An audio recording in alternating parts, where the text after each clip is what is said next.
Chicken Chintamani இது போல் செஞ்சு பாருங்கள், ரொம்ப சூப்பராக இருக்கும். மண் பாத்திரத்தில் செய்யும்போது அட்டகாசமாக இருக்கும். இப்போ ஒரு மண் சட்டியில் நான் ஒரு 50 ml அளவுக்கு நல்லெண்ணெய் ஊற்றிக்கிறேன். ஒரு 50 கிராம் அளவுக்கு காஞ்ச மிளகாவை இந்த மாதிரி விதையை மட்டும் எடுத்துகிட்டு கட் பண்ணி வச்சுருக்கேன், அதை சேர்த்துக்கலாம். எண்ணெய் ரொம்ப காய விட வேணாம். எண்ணெய் ஊற்றுனதையுமே இந்த காஞ்ச மிளகாயை சேர்த்துட்டு லைட்டாக வதக்கி விடுங்க. மிளகா வந்து கலர் மாறிடக்கூடாது. இப்போ கலர் மாறாமல் நல்லா இந்த மாதிரி எண்ணெயில் வதக்கிக்கலாம். இப்போ ஒரு 1/4 கிலோ அளவுக்கு சின்ன வெங்காயம் உரித்து வச்சுருக்கேன், அதையும் சேர்த்துட்டு நல்லா வதக்கிக்கலாம். வெங்காயம் நல்லா கலர் மாதிரி வதங்கி வரணும், அந்தளவுக்கு நல்லா வதக்கி விடுங்க. இப்போ வெங்காயம் நல்லா இந்த அளவுக்கு லைட் ப்ரௌனாக வதங்கிருச்சு. இப்போ ஒரு கட்டி பூண்டு வந்து தட்டி எடுத்து வச்சுருக்கேன். இந்த சிக்கனுக்கு வந்து இஞ்சி பூண்டு பேஸ்ட் போடக்கூடாது, பூண்டு மட்டும் தான் போடணும். பூண்டை இந்த மாதிரி நல்லா தட்டிட்டு சேர்த்துக்கோங்க. சேர்த்துட்டு நல்லா வதக்கி விடுங்க. இப்போ நான் வந்து ஒரு 1.5 கிலோ அளவுக்கு சிக்கனை க்ளீன் பண்ணி எடுத்து வச்சுருக்கேன்.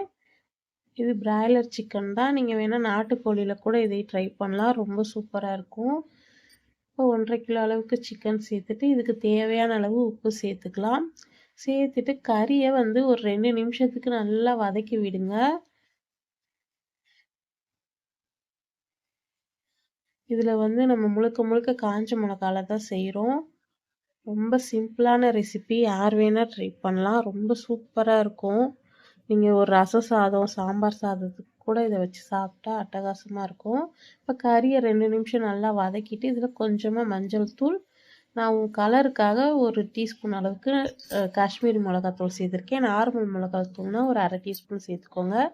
சேர்த்துட்டு சின்னதாக ஒரு 2 தக்காளி கட் பண்ணி வச்சுருக்கேன், அதையும் சேர்த்துட்டு நல்லா வதக்கி விடுங்க. நம்ம தண்ணி எதுவுமே சேர்க்க வேணாம், சிக்கன்லேயே தண்ணி விட்டு நல்லா வெந்து வரும். அதனால் நல்லா இந்த மாதிரி கிளறி விட்டுட்டு மூடி போட்டு ஒரு 10 நிமிஷம் சிக்கனை நல்லா வேக விடலாம். இப்போ சிக்கனில் நல்லா தண்ணி விட்டு வெந்து வந்துட்டுருக்கு. இப்போ இதில் வந்து நம்ம சீரகம் வந்து ஒரு 2 டீஸ்பூன் அளவுக்கு சேர்த்துருக்கேன். அதை வந்து சும்மா கையில் இந்த மாதிரி க்ரஷ் பண்ணிவிட்டு சேர்த்துக்கோங்க.